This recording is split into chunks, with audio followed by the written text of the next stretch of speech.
the Toronto Blue Jays started off their postseason on the wrong foot. I mean, let's put it plain and simply. I mean, they just did not come out and put their best effort forward today. They lost 3-1 to the Minnesota Twins. The Twins snapped an 18-year losing streak in the postseason. And, of course, it was the Jays that were to go and help them with that feat over there. But the series is not over. There is still at least one game left to play, and maybe even two if the Jays could go out there and win tomorrow. So we'll break that down and much more on this episode of Jays Digest.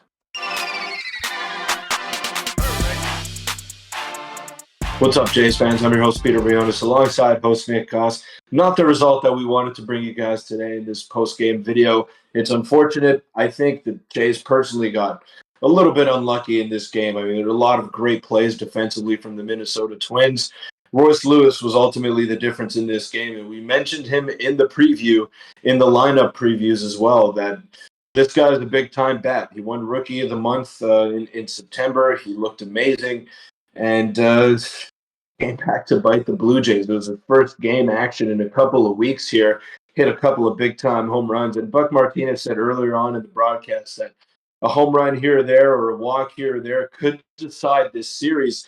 And right now it's looking like that. And as it stands at this current moment in time, Nick, Jose Berríos has to pitch the game of his life tomorrow at 4:30 Eastern. Yeah, and, coming into this series, a lot of Jays fans were saying, if there was a team to give the Minnesota Twins their first win since 2004, it would be the Blue Jays. And before we get into the video, make sure to hit the subscribe button. I know a lot of you are mad, but that would mean a lot to us. And Peter, let's just get into the breakdown here. And there's a lot to go over. We're going to keep it fairly short, fairly sweet, because ultimately this is just a very bitter game to watch. Bo Bichette did well, aside from an error, like a mental error. Kevin Kiermaier did his thing. Other than that, the bats were really, really quiet. Vladimir Guerrero Jr. hit an absolute missile off Griffin Jax, split the outfield. He was excited at second, and then there were the three of the most uncompetitive at-bats of the game right after that. So, Peter, there's a lot we could discuss about. Obviously, the big thing was, there's two major key points here. The Bo Bichette rounding third off that infield, hit off Kevin Kiermaier that ultimately got thrown out. I think it was blown out of proportion a little bit. I think it was a bad decision, but it wasn't the worst decision. It makes a bit of sense with two outs. And then the Matt Chapman inch away from a home run. If that ball was hit an inch further, or in 13 out of 30 ballparks, it would have been a home run. We probably win the game. And then you have the George Springer hit at the end. Lots of unluckiness. That being said, home runs were the difference between the Minnesota Twins and the Blue Jays offense. They're both similar offensive teams, that the Blue Jays don't hit home runs, and the Minnesota Twins showed that tonight specifically Royce Lewis showed that tonight, because everyone else in the Twins didn't really do anything. Yeah, and I'm going to focus more on the positive here, and I'm going to look at the pitching, and the pitching once again was solid, and Pablo Lopez, as good of a season as he's had, I didn't think he pitched great today. He left a lot of pitches in the middle, and the Jays just couldn't capitalize. Brandon Belt had a couple of good pitches to hit.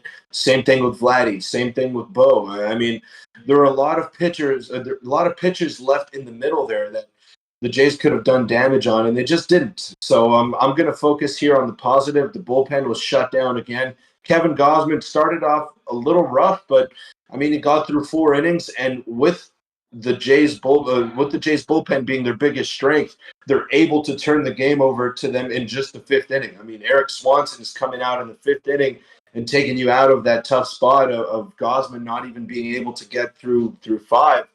Then you're in a pretty good spot if you're the Jays. Everyone should be available tomorrow. It's all hands on deck here. And I think they have a much better chance to hit Sonny Gray. Obviously, if you look at the ERAs, maybe Sonny Gray, you think he's a bit more unhittable, but he's not a strikeout guy. Pablo Lopez, good stuff.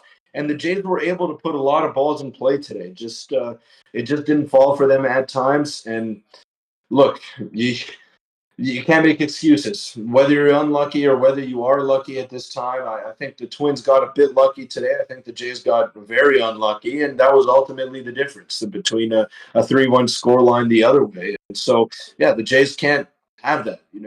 Go out there and win by 5 runs. Don't go out there and try to play a 1-run ball game.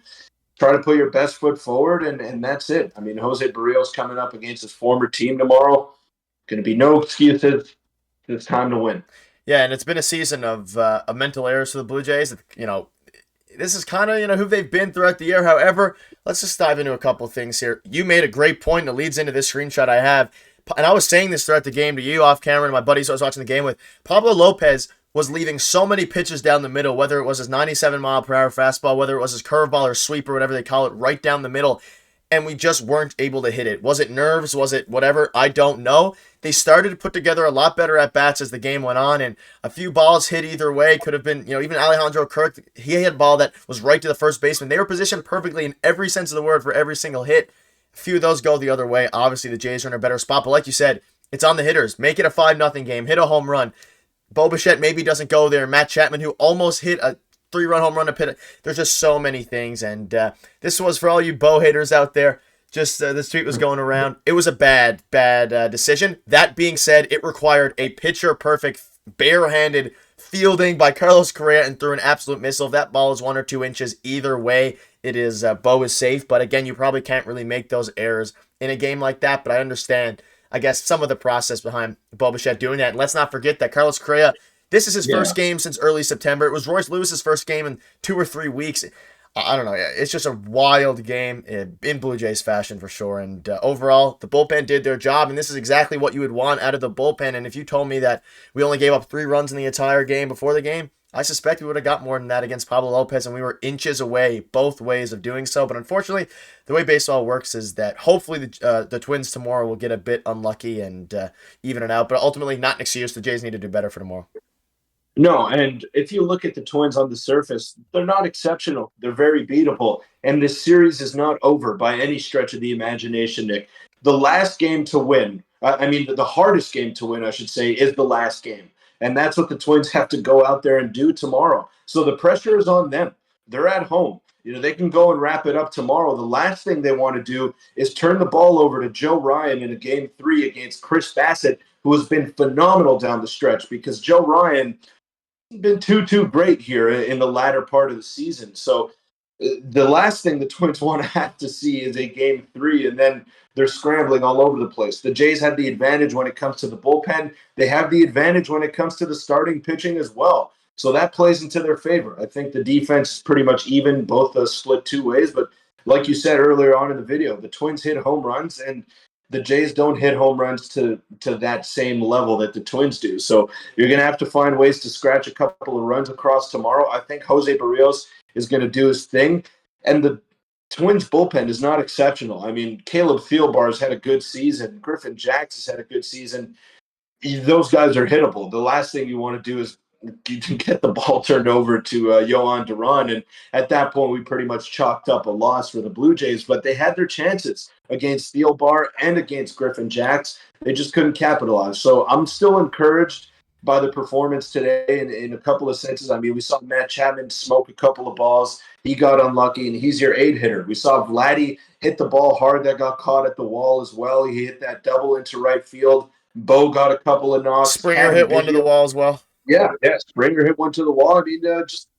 Maybe you just got to pull the ball. That could be the problem right now. But I don't think this series is over by any stretch, Nick. I still think they're right there. They're within striking distance. And if the series goes to a game 3, rather, they have the advantage. I think the Jays have the advantage. You just got to win tomorrow. No more excuses. Stop complaining about your luck. Stop being buddy with Carlos Correa at first base with Vladimir Guerrero Jr.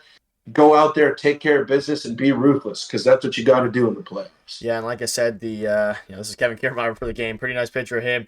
He was a guy who I want to give a quick shout out to. He played his heart out. He did everything right, and just a weird game, an unlucky game. But at the end of the day, you said the Twins have all the pressure on them, which is completely true as well. But if you look at it from even a further vantage back, this core needs to do something, and they need to prove everyone wrong tomorrow. Because if we're coming to making a video tomorrow night about a post game loss, and I'm not even going to get there. We're not going to get there. We're going to stay positive.